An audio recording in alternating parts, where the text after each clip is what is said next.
This chapter was the one. When I say the one, I mean it started so much in regards to arguments, memes, follow-up videos. Here's one of my favorite ones. It's 4 niggas walking up and it's just me. Now it's just 3. Now it's just 2. Now it's just me. Ay. Yeah, so Twitter was going insane. YouTube comments were exploding, and at the center of it all was Marimo, Zoro, and to a lesser extent, Sanji, but for a completely different reason, and I promise we'll get to all of it. So without further ado, One Piece chapter 997. Alright, so this cover story was honestly an appetizer for the beginning of the chapter because it has some layers to it, and while it's a cover page request, it has to be chosen by Oda, and it sends a subtle hint or message about the chapter. Oda does do this from time to time, because he's clever. I mean, he's a genius, so it's on brand. So while this is a cover art request, it screams, hey, this is to get you started. It's interesting as well because I didn't initially pick up on this, but a Twitter user by the name of Mubin Modi said, hey bro, the raccoon on the cover page of 997 is using Sentoryu.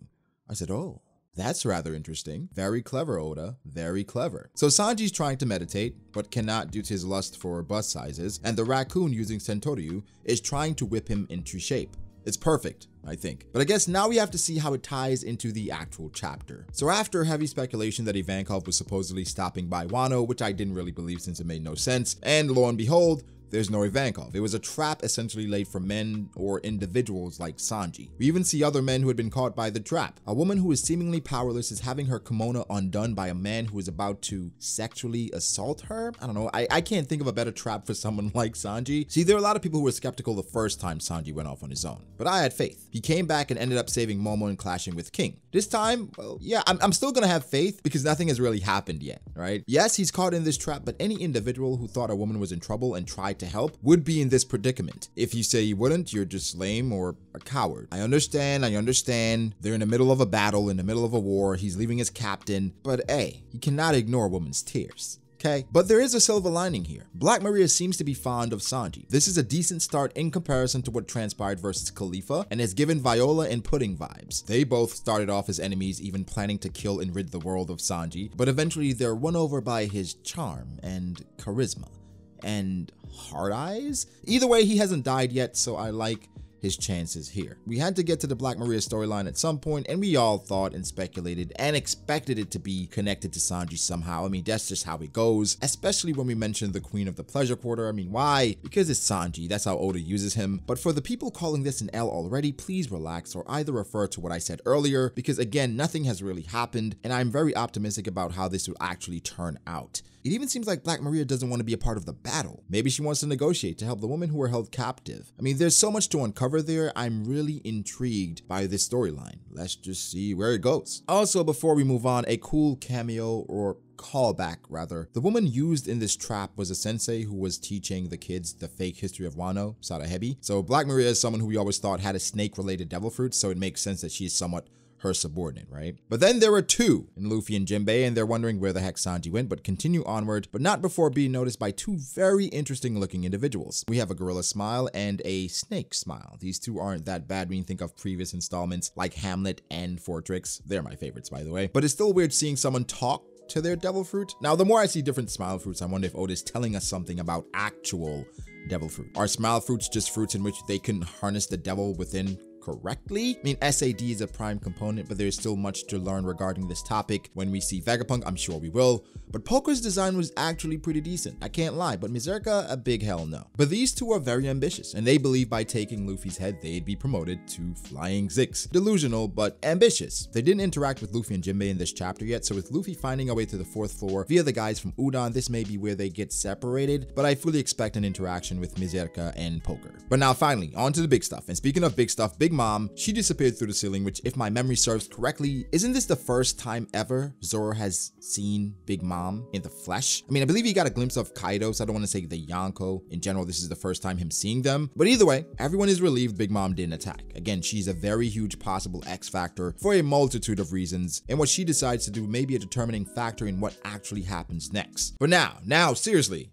On to Zoro. Okay, after Big Mom went through the ceiling, something fell, but it was not clear what it was. And this elicited a reaction from Zoro, which led to a beautiful panel of him surveying his surroundings, almost taking in the chaos and realizing it was time to end it all. I think when you follow the flow of panels, just how efficiently Zoro went from surveying to moving to initiating, it was godlike. And it gets better every time you read it due to seeing the darkened eyes. It seems like he was casually dodging the individuals around him. Then he went on to locate Apoo and close the distance before he could react. Granted, even if he did, he was not stopping Shishi Son Son, which might be Zoro's most iconic attack next to Onigiri. But what's also chilling is that I think Apoo tried to react because his Tonfa was behind him, but just could not escape Zoro's fangs. And X Drake's reaction, oh my god, that's almost saying, holy shit. That would have been me if I did not switch sides. Listen, I'm not going to jump to conclusions here just yet, but like I've been saying, Zoro is way stronger than we think, and this arc is going to show that. I mean, the flex doesn't even end there, because Zoro then proceeds to retrieve the antibodies, instill confidence in his crewmate Chopper, but also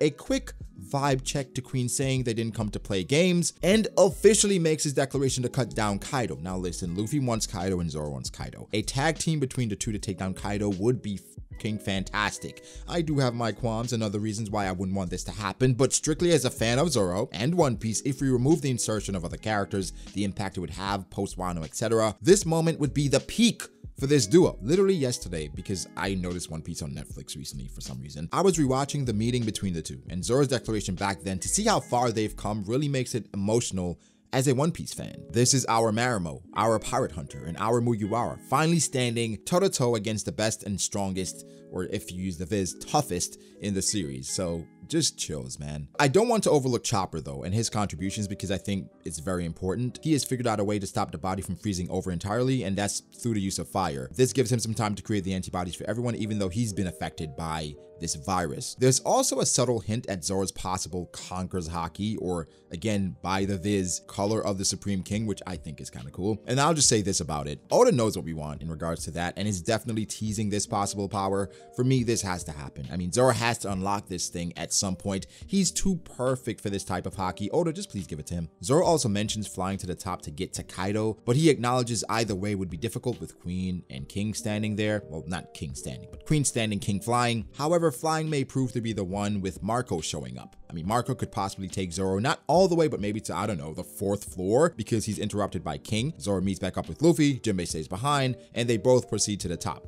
That's my headcanon right now, but Marco's dialogue also leads me to believe that in most situations with him, it'll be clashes, but it is 100% guaranteed with King. Personally, I don't think Marco views himself as the main fighting force, but in regards to him and King, they're just too similar in regards to their power and possible fighting style. I get it, King does have a sword, but everything else makes this a great matchup. Almost like Odin and Rayleigh, and we didn't see that. Anyway, let's move on. So about this earthquake, who a lot of people thought it was Blackbeard, which would have been insane. Happened to be Kaido, as explained by Yamato, actually moving Onigashima to the capital. Now, this leads to so much speculation because Yamato highlights that dragons generate flame clouds, which enables them to fly, and Kaido in his dragon form does indeed have flame clouds if you look at him. Also, Momonosuke, when he was in Punk Hazard, did the same thing. It's also cool that clouds were what Dofi used to fly, but I digress. I'm just a Dofi fanboy. This begs the question though, is Kaido actually a dragon? He is using this ability while in quote-unquote human form, but who says he couldn't if he ate the actual devil fruit? I mean, I think this doesn't confirm either way,